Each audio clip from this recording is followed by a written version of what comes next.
Hi friends, இன்றைக்கி நம்ம என்ன பார்க்க போகிறோம் அப்படின்னா 90s கிட்ஸோட ஃபேவரட்டான தேங்காய் பர்ஃபி தான். எங்கள் அம்மா எனக்கு செஞ்சு கொடுத்தது, நான் என்னோடய பசங்களுக்கு செஞ்சு கொடுக்குறேன். பசங்களாம் வீட்டில் லீவில் இருக்காங்க இல்லையா, அவங்களுக்கு ஏதாச்சும் ஒரு ஸ்நாக்ஸ் செய்யணும்னு தோணுச்சு. அதனால தேங்காய் பர்ஃபி செஞ்சுக்கலாம். இதுக்கு நான் 4 தேங்காய் எடுத்து நல்லா பூ துருவி வச்சுருக்கேன், தேங்காய் பூ துருவி வச்சுருக்கேன்.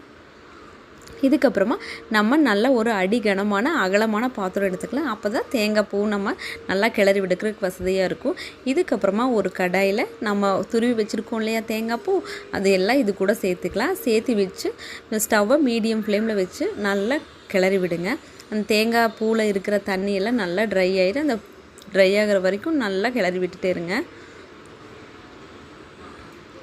அதுக்கப்புறம் இப்போ 4 தேங்காய் எடுத்துருக்கேன் நான். அது கூட இப்போ 1/4 கிலோ சர்க்கரை எடுத்திருக்கேன்.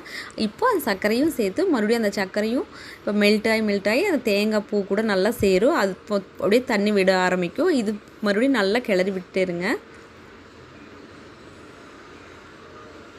நல்லா கிளறி விட்டிங்கன்னா நல்ல ஒரு வாசனையாக இருக்கும். இந்த ஸ்டேஜில் ஒரு 4 ஏலக்காய் எடுத்து மிக்ஸி ஜாரில் போட்டு ஒரு பல்ஸ் கொடுத்து இதையும் நல்லா சேர்த்து ஒரு 2 கிளறி எடுத்துக்கோங்க. இதுக்கப்புறமா பொட்டுக்கடலை, ஒரு கை நிறைய பொட்டுக்கடலை எடுத்துக்கோங்க. அதை ஃபுல்லாக இதை மறுபடியும் இது கூட சேர்த்து நல்லா கிளறி விடுங்க. இதெல்லாம் லோ ஃப்ளேமில் வச்சு தான் செய்யணும்.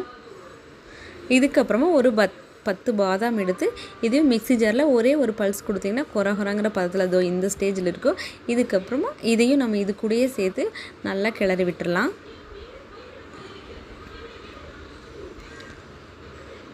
கைவிடாமல் கிளறி விடணும். அப்போ தான் நல்லா மிக்ஸ் ஆகி நல்லா பர்ஃபி வந்து நல்லா டேஸ்டியாக செட் ஆகும்.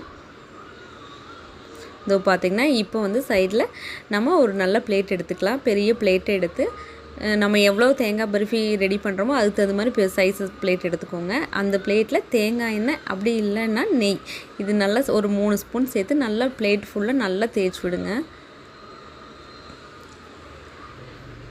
இதோ பாருங்கள், இந்த மாதிரி நல்லா தேய்ச்சி விட்டுக்கலாம்.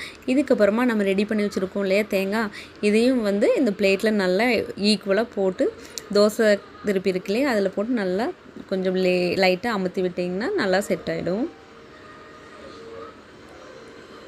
அப்போ தான் பர்ஃபி வந்து கொஞ்சம் கெட்டியாக இருக்கிற மாதிரி இருக்கும். அதனால் நல்லா டைட்டாக இந்த மாதிரி போட்டு அமுத்தி விடணும்.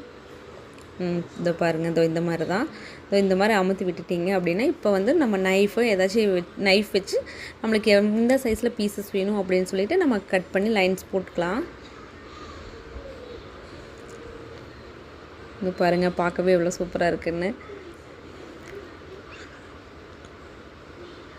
இந்த மாதிரி நைஃப் வச்சு நம்மளுக்கு எவ்வளோ சைஸில் வேணும் பீசஸ் அப்படின்னு சொல்லிட்டு நம்ம போட்டுக்கலாம்.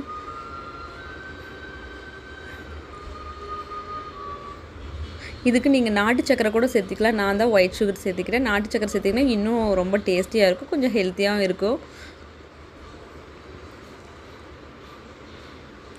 இது பாருங்கள், இந்த மாதிரி லைன் போட்டு விட்டுக்கலாம். இதுக்கப்புறமா ஒரு 2 ஹவர்ஸ் வந்து ரூம் டெம்பரேச்சரில் அப்படியே இருக்கட்டும். அதுக்கப்புறம் பர்ஃபி ஃபுல்லாக நல்லா ட்ரை ஆயிரும். இதோ பாருங்கள், மறுபடியும் எடுக்கும்போது மறுபடியும் அது மேலே மறுபடியும் லைன் போட்டு இந்த பீசஸை தனித்தனியாக பாக்ஸில் எடுத்து ஸ்டோர் பண்ணி வச்சிட்டிங்கன்னா சூப்பரான தேங்காய் பர்ஃபி ரெடி ஆயிரும். குட்டீஸ்லாம் வீட்டில் இருக்காங்க, நீங்களும் ட்ரை பண்ணி பாருங்கள்.